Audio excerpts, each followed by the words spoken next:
Las Meninas by Diego Velázquez. Imagine standing in a room in the Royal Palace of Madrid in the year 1656. You are not alone. A painter is looking at you. A young princess has just turned her gaze toward you. Her attendants pause. A dog lies at your feet, and somewhere behind you, reflected in a mirror on the far wall, stand the King and Queen of Spain. This is Las Meninas, and it may be the most sophisticated painting ever made. Before we step inside this room, we need to understand the man who created it. Diego Rodríguez de Silva y Velázquez was born in Seville, Spain in 1599. From an early age, he demonstrated a gift that was impossible to ignore. By the time he was 18, he had already completed his apprenticeship and was producing work of extraordinary maturity. His early paintings, scenes from taverns and kitchens, portraits of ordinary people, showed a radical commitment to truthfulness. He painted what he saw, without flattery, without idealization. His life changed forever in 1623, when he was summoned to Madrid and appointed court painter to King Philip IV. This was one of the most coveted positions in all of Europe. Velázquez would spend the rest of his life in the service of the Spanish crown, not as a mere craftsman, but as a trusted intimate of the royal family. He had his own studio in the palace. He traveled to Italy twice to study the great masters. He was eventually granted the title of a Knight of the Order of Santiago, a remarkable honor for a painter, a man of craft, at a time when the social standing of artists was fiercely debated. He died in 1660, just 4 years after completing Las Meninas. He left behind a body of work that would go on to influence Goya, Manet, Picasso, and Francis Bacon. But Las Meninas stands above them all. The painting is enormous, over 3 meters tall and nearly 3 meters wide. It fills your entire field of vision when you stand before it in the Prado Museum in Madrid. And the first thing you notice is something profoundly strange. The painter is in the painting. Velázquez himself stands on the left side of the canvas, palette and brushes in hand, looking directly outward. He is not looking at the princess. He is looking at you, or rather, at the people you are standing in for. King Philip and Queen Mariana, whose blurred reflections we can just make out in the small mirror on the back wall. This creates a loop that the mind keeps running. If the king and queen are reflected in the mirror, they must be standing where we, the viewers, are standing, which means Velázquez is painting them. But we see him painting us. The canvas he is working on is turned away from us. We cannot see what is on it. It might be the very painting we are looking at. Art historians have been arguing about this for more than 350 years. At the center of the composition stands the 5-year-old Infanta Margarita, the king's daughter bathed in light. She is dressed in an elaborate silver gown, her blonde hair adorned with flowers. She is the one fixed point in a scene of remarkable complexity. Flanking her are her meninas, her ladies-in-waiting, the maids of honor who give the painting its name.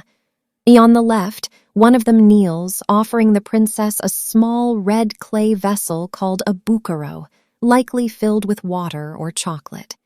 On the right, another lady-in-waiting stands at a respectful distance, caught mid-curtsy facing outward. Behind them and to the right, we see 2 more figures, a female dwarf named Mari Barbola and a male dwarf named Nicolacito Pertusato, who is playfully nudging the sleeping dog with his foot. Dwarfs were common at the Spanish court, not as objects of ridicule, but as companions, entertainers, and trusted members of the household. Velázquez painted them with the same dignity he gave to kings. Further back, half in shadow, stand a female chaperone and a male bodyguard. And in the far doorway, silhouetted against the bright light of the corridor beyond, a figure pauses on the stairs, José Nieto Velázquez, the Queen's Chamberlain, who may or may not be a relative of the painter. He is leaving or arriving. We cannot be sure. That small, dimly lit mirror on the back wall is perhaps the most debated object in the history of Western art.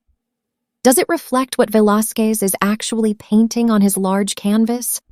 Or does it show the king and queen entering the room, or simply standing in the doorway? Some scholars argue the mirror is not a reflection at all, but a finished portrait of the monarchs hanging on the wall. What we do know is that Velázquez placed it there with precise, deliberate intention. He had studied the optical tricks of Flemish masters, particularly Jan van Eyck's famous Arnolfini portrait, which also features a mirror reflecting figures unseen by the viewer. But where Van Eyck used the mirror as a signature device, proof that the artist was present, Velázquez uses it to collapse the boundary between the space of the painting and the space of the viewer. You are not merely looking at a scene. You are inside the scene. The painting knows you are there. What makes Las Meninas overwhelming in person is not its conceptual complexity, but its light. Velázquez was a master of atmosphere. The room recedes into darkness at the top and sides, while the Infanta and her attendants glow as if lit by a spotlight. A shaft of sunlight enters from a window on the right. We can see it catching the dust in the air, warming the floor, illuminating a strip of space along the right wall. This is not the idealized golden light of Italian Renaissance painting. It is the light of an actual room, on an actual afternoon, in a palace that smelled of canvas and turpentine and royal privilege. Velázquez spent his career perfecting this, the ability to make oil paint feel like air. Las Meninas is, at its heart, a painting about painting. It asks, what is the relationship between the artist, the subject, and the viewer? Who has power in this exchange? The king and queen are present only as a reflection, spectral, uncertain, almost an afterthought. The painter stands tall, brush in hand, watching us watching him. The princess glows at the center of it all, but she too is looking outward, as if waiting for us to acknowledge her. Velázquez was not simply recording a moment in the life of the Spanish court. He was making an argument about the dignity of his own craft, about the complexity of seeing, about what it means to represent the world in paint.